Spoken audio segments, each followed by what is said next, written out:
Continuons le commentaire de cet épître aux Galates. Il est écrit par le bien-aimé frère William Kelly. Nous sommes présentement à la 34e partie de ce commentaire. Je répète, nous sommes à la 34e partie de ce commentaire.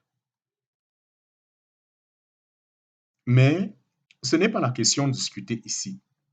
Les Galates avaient bien la vie nouvelle, mais quelle était la puissance capable de produire la sainteté chrétienne?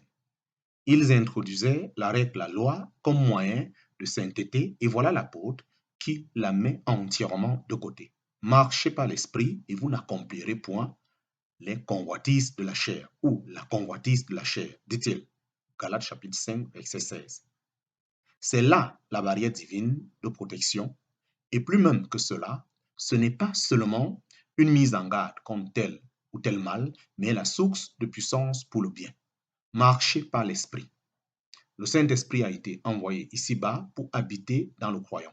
Il ne s'agit pas de la vérité selon laquelle nous sommes édifiés ensemble pour être une habitation de Dieu par l'Esprit, comme dans l'Épître aux Éphésiens, en parenthèse, Éphésiens chapitre 2, verset 22, qui présente aussi le corps de Christ et les relations des enfants de Dieu comme membres de ce corps. L'Épître aux Galates n'aborde jamais le côté collectif de nos relations, mais seulement ce qui est individuel. La marche étant d'ordre individuel ou personnel pour chaque âme, s'il n'y en avait qu'une au monde, voilà ce qu'il fallait, marcher par l'esprit, dit la parole et non pas, dit la parole et non pas, dit la parole et non pas marcher selon la loi. L'apôtre avait même été tranchant à l'égard des hommes zélés pour cette règle. Marchez par l'esprit et vous n'accomplirez point la convoitise de la chair, en parenthèse, Galates chapitre 5, verset 16. Vous avez besoin de puissance contre les convoitises de la chair. L'esprit est cette puissance et il n'y en a point d'autre. Car la chair convoite contre l'esprit et l'esprit contre la chair, et ces choses sont opposées l'un à l'autre, afin que vous ne pratiquiez pas les choses que vous voudrez. En parenthèse, Galates chapitre 5, verset 17. C'est là, je crois, ce que le Saint-Esprit a écrit et a voulu dire.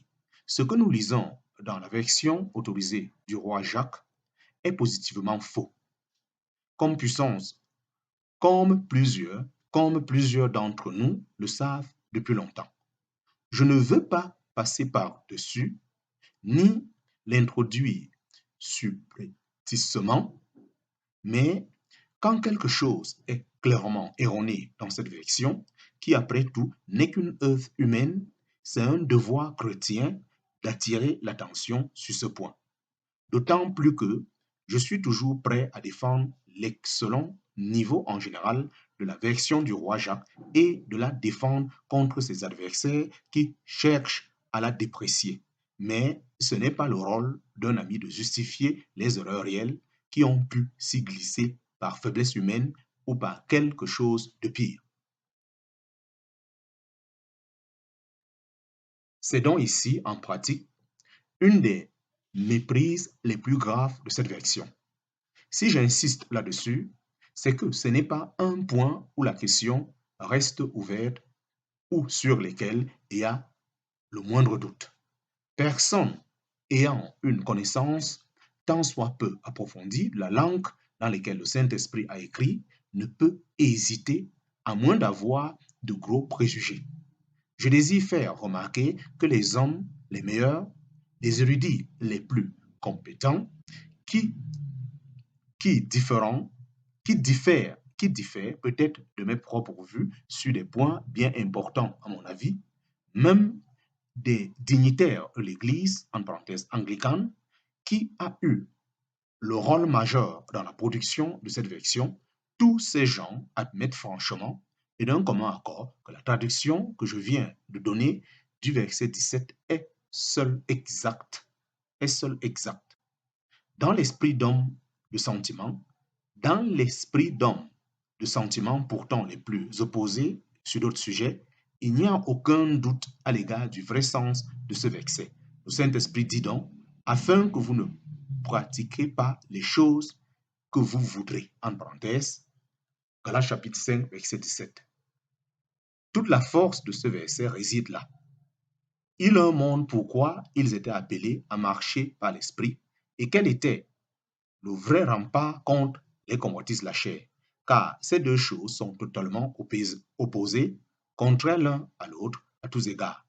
Il n'est pas dit, vous avez la loi afin de ne pas accomplir les convoitises de la chair, mais ayant une nature toujours inclinée à faire sa propre volonté, vous n'avez pas simplement la loi pour la réprimer, mais le Saint-Esprit vous a été donné, non pas comme la loi, comme une chose en dehors de vous, mais le Saint-Esprit est une puissance intérieure qui s'identifie avec les affections de l'âme et donne la force de désirer et rechercher le bien, allant à l'encontre de la convoitise naturelle ou de toute pratique où la chair peut se montrer. L'apôtre admet tout à fait que la chair est à l'œuvre, l'orgueil, la vanité, tout ce qui est mauvais. Mais comme chrétien, vous avez le Saint-Esprit et en marchant par l'Esprit, vous n'accomplirez point la convoitise de la chair. En parenthèse, Galates chapitre 5, verset 16. Bien que les convoitises de la chair soient là, vous avez l'Esprit aussi, afin que vous n'accomplissez pas ces convoitises.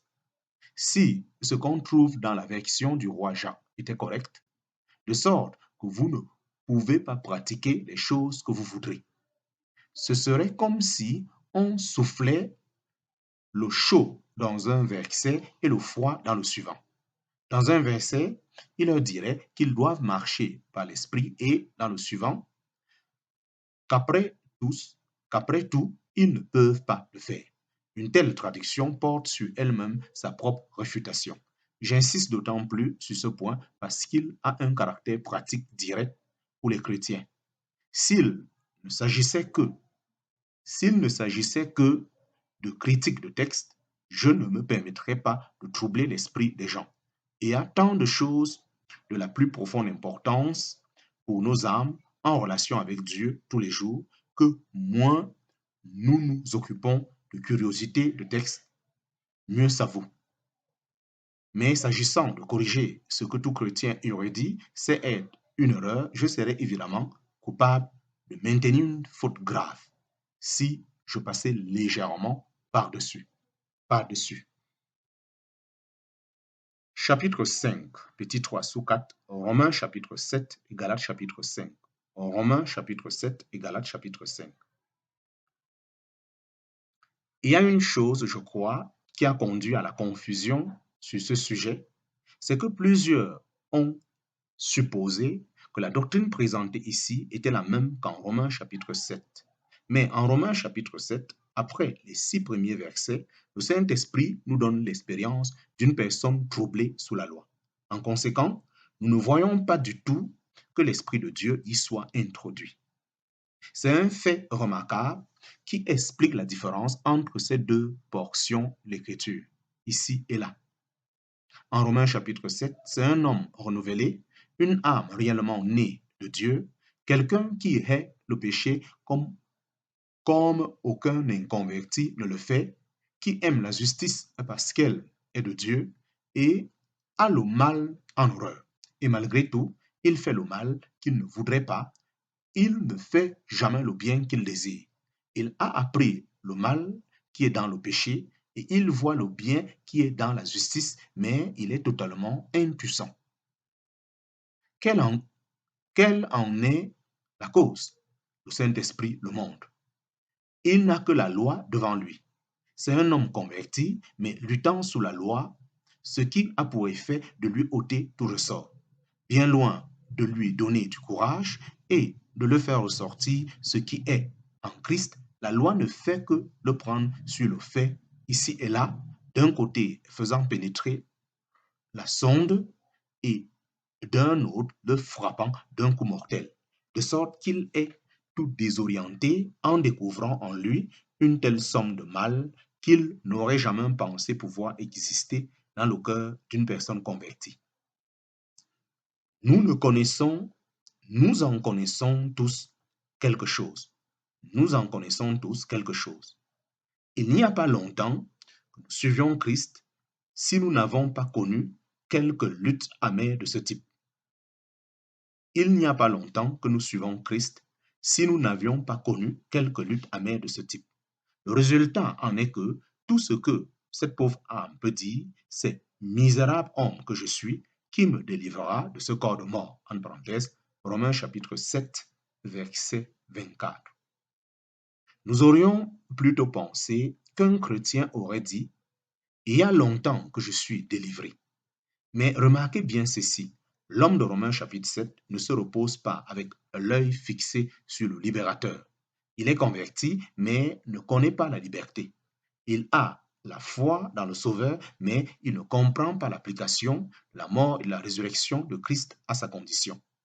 Il ne sait pas et qu'il n'est plus considéré comme étant dans la chair, mais dans l'esprit, qu'il a le droit d'en avoir entièrement fini avec sa vieille nature et de se voir en Christ devant Dieu. Dès l'instant où il arrive à cette découverte que c'est une méprise d'appliquer la loi à son âme, il rend grâce. Avant cela, il s'écrie sous la pression de son angoisse, misérable homme que je suis, et pourtant, c'est juste à ce moment que se présente cette nouvelle pensée venant de Dieu qui me délivrera. J'ai compris maintenant, j'ai compris maintenant. Je vois qu'il ne s'agit pas de ma propre lutte avec la loi pour vaincre le mal. Je vois qu'il y en a un autre, un libérateur. En conséquence, l'instant d'après, il peut se tourner vers Dieu avec reconnaissance et dire, je rends grâce à Dieu par Jésus-Christ notre Seigneur. En parenthèse, Romains chapitre 7, verset 25. Après cela, il est heureux, parfaitement heureux, malgré la conscience de la présence persistante de la vieille nature au-dedans de lui. Qu'est-ce qui le rend heureux? Il voit qu'il y a deux choses distinctes. La vieille nature qui, si on la laisse agir, c'est toujours la loi du péché, et la nouvelle nature qui cherche toujours la volonté de Dieu, quelle qu'elle soit. Dorénavant, il est rendu capable d'attirer dans les grandes vérités du chapitre 8. Dorénavant, il est rendu capable d'entrer dans les grandes vérités du chapitre 8 du livre de Romains. Il n'y a donc maintenant aucune condamnation pour ceux qui sont dans le Christ Jésus. En parenthèse, Romains chapitre 8, verset 1. Et de plus, il le fait de manière intelligente, car la loi de l'esprit de vie dans le Christ Jésus m'a affranchi de la loi du péché et de la mort. En parenthèse, Romains chapitre 8, verset 2. Il ne se contente pas de l'exprimer de manière vague. Nous sommes tous affranchis, mais il dit bien précisément m'a affranchi. Ce n'est pas une confession de foi générale, mais c'est l'application, la vérité, de la manière la plus positive aux besoins personnels de l'âme, jusque-là dans la lutte. Il n'y a plus aucune servitude. Il n'y a plus aucune servitude maintenant qu'il voit Christ ressuscité. Dans quel but est-il ressuscité? Comme chef de famille, il est ressuscité pour me donner un nom et une position entièrement nouvelle. Une position entièrement nouveau. Il est descendu au fond de l'océan de mes péchés et il est ressuscité au-dessus d'eux. Ce qui était de moi l'a fait descendre et s'il est ressuscité, c'est pour me ressusciter aussi avec lui.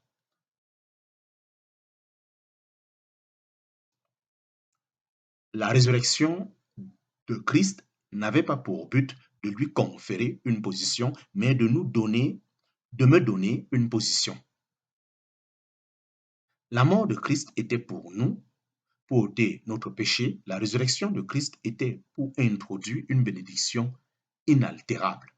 L'effet de la première venue de Christ, c'est de faire entrer nos âmes dans cette bénédiction. L'effet de sa seconde venue sera d'y faire entrer nos corps en perfection, des corps libérés de toute trace de péché. Nos corps y entreront comme nos âmes le devraient déjà maintenant. Si nous nous reposons sur lui, nous ne devons pas avoir le moindre doute. Il ne s'agit pas du tout de savoir si je trouve de la chair en moi.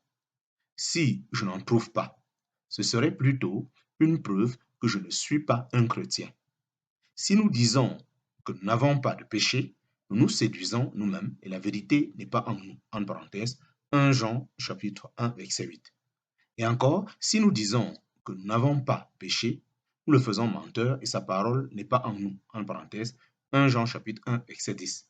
Ce dernier cas est plus grave parce qu'une déclaration claire et positive de l'Écriture va à l'encontre.